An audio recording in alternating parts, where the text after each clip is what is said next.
Everyone, কেমন আছো সবাই? আশা করি সবাই খুব ভালো আছো। আমিও মোটামুটি ভালোই আছি।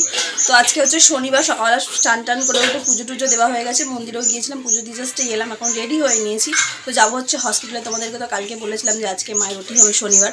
তো এখন রেডি হয়ে নিয়েছি, মায়ের জন্য চা একটু খাবার টাবার নিয়ে নিয়েছি। মিস্টার হালদার ঘরে আছে, ওই যে উনি অফিস ছুটি করেছে, যেহেতু আমি চলে যাচ্ছি। বাবিনকে কে রাখবে, বাবিনকে কে দেখবে, সেই জন্য উনি আজকে বাবিনকে স্কুলে দিয়েছে, উনি বাড়িতে আছে, আজকে অফিস ছুটি করেছে। তো চলো আমি এখন বেরোই, মোটামুটি 9টার মধ্যে মাকে আর কি ওটিতে নিয়ে যাওয়ার কথা। তো চলো।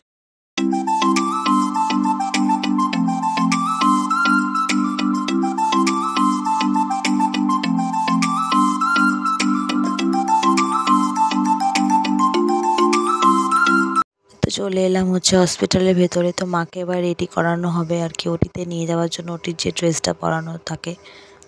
তো এখানে দেখো মাকে রেডি করিয়ে নিয়ে ওটির সামনে দাঁড় করিয়েও দেওয়া হয়েছে সব আন্টিদের আর কি 3 ঘন্টা হয়ে গেছে মাকে ওটিতে নিয়ে যাওয়া হয়েছে। তো এই পিছনে রুগী, ওনার মায়েরও আজকে ওটি হবে, চোখের অপারেশন ওনারও হচ্ছে। তো এখনও ছাড়িনি, টেনশানে ভাবছি কী করবো। মানে একবার বাইরে যাচ্ছি ওটির কাছে, আর একবার দুজনে এসে আবার বসছে, এই করছে।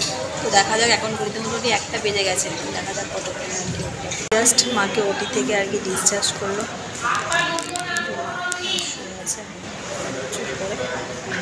জাস্ট একটু আগে মাকে ওটি থেকে রিলিজ করেছে, তোমাদেরকে দেখালাম। আমি তখন চেঞ্জ করিয়ে দিয়েছি, আর মাকে এখন গলা কিছু খাওয়াতে বলা হয়েছে।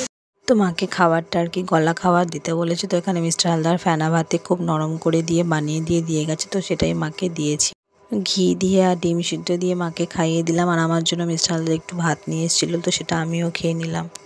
তো তার মধ্যে ভিজিটিং আওয়ার্সে আমার বড় মামিও এসেছিলো মাকে দেখতে, যেহেতু আজকে ওটি হয়েছে তার জন্যই। তো মাকে সন্ধ্যাবেলা জিজ্ঞেস করলাম একটু চা খাবে। তো তারপর নিচে থেকে চা নিয়ে আসলাম, দিয়ে বিস্কুট দিয়ে মাকে দিলাম, দিয়ে খাওয়ালাম। তো মা তো প্রথমের দিকে বারণ করছিল, যেহেতু আমি বাইরের চা খাই না, বলছে আমি একা খাবো, তুমি খাবে না। তো চা খাওয়ানোর পর মায়ের সাথে অনেকক্ষণ কথা টথা বলে রাত্রিরে যা যা ওষুধ ছিল, ডিনার ছিল, সমস্ত কিছু কমপ্লিট করালাম। বেরালাম, এখন মোটামুটি রাত্রির ওই 9টা মতন বাজে। তো এখন বাড়ি যাবো, মাকে সমস্ত খাইয়ে টাইয়ে ওষুধ দিয়ে গুছিয়ে এলাম। তো চলো ডিরেক্ট বাড়িতে যাই, আর বাড়িতে গিয়ে দেখা। আমি হসপিটাল থেকে ফিরেছি খুব সম্ভবত তখন 9:30 বাজে। এসে ফ্রেশ হলাম, স্নান করলাম, দিয়ে একটু চালা চা করে রেখেছিল, তো চা খেলাম। চাটা খেয়ে নিয়ে রাত্রিরে ডিনারের জন্য রুটি করলাম, আর উনি একটু তরকারি করলো।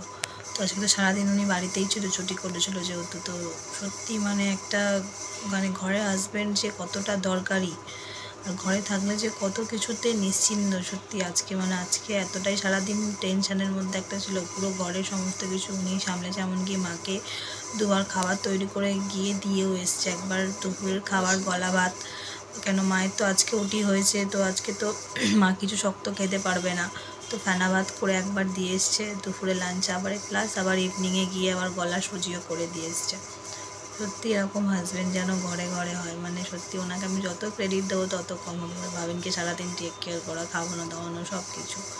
তো যাই হোক, এই তো গেল হাজব্যান্ডের গল্প আর ঘরের গল্প। আর মায়ের তো আজকে ওটি হলো। তো ওটি হওয়ার পরে মিনিমাম আর কি 3 ঘন্টা পর চোখে একটা পট্টি দিয়ে রেখেছিল, তারপরে আবার 3 ঘন্টা পর খুলে দেওয়া হয়েছে। দিয়ে মোটামুটি 1-1.5 ঘন্টা ড্রপ 3-4 বার করে দিতে বলেছে। দিয়ে আবার ইভিনিংয়ে ডক্টররা আবার একটা পট্টি দিয়েছে, তো সেটাই এখন রয়েছে। আর মা অনেকটাই বেটার আছে, তাই জন্য আমাকে কিছুতেই থাকতে দিল না। বলছে না, কালকে সারাদিন থেকেছো, আজকেও সারাদিন থেকেছো, রাত্রে তুমি যদি একটু না ঘুমাও তোমার শরীর অসুস্থ হয়ে পড়বে।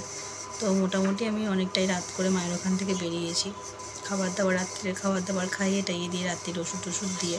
তো দেখা যাক, কালকে তো সানডে, কালকে মনে হয় আমাকে রিলিজ দেবে না। তো দেখি কালকে কি করে। আমরা তো চাইছি রিলিজ দিয়ে দিলেই ভালো, যেহেতু হয়ে গেছে সার্জারিটা। কিন্তু এখন ডক্টরের রুলস, সানডে তো ছাড়ে না, দেখা যাক কি করে। তো একটা খুব বড় একটা টেনশান ছিল যে সার্জারিটা হওয়া নিয়ে, আর ইমিডিয়েটলি যে এরকম মানে একদিনের যে দেখাতে গিয়ে যেরকম অ্যাডমিট নিয়ে তার একদিন পরেই যে ওটি হয়ে যাবে, সত্যি ভগবানের কাছে মানে অশেষ কৃতজ্ঞতা জানাই আমরা। মানে ভাবতে পারিনি যে কখনো যেন একদিনে এত কিছু হয়ে যাবে। কথা বলার আর ক্ষমতা নেই, মানে শরীরটা আর দিচ্ছে না, মনে হচ্ছে বিছানাটা আমাকে ডাকছে, খেয়ে ওর শুয়ে পড়ি। তো যাই হোক, চলো আজকেকার মতন বাই, আবার দেখা হবে কালকে। কাল আমি হসপিটালে যাওয়া হবে সকালবেলা, মোটামুটি আর্লি মর্নিংয়ে যেতে হবে, কেন ডক্টর রাউন্ডে আসে, ডক্টরের সাথে কথা বলতে হবে, জানতে হবে। তো যাই হোক, চলো, গুড নাইট, বাই। সবাই সুস্থ থাকবে, ভালো থাকবে, আবার দেখা হবে কালকে।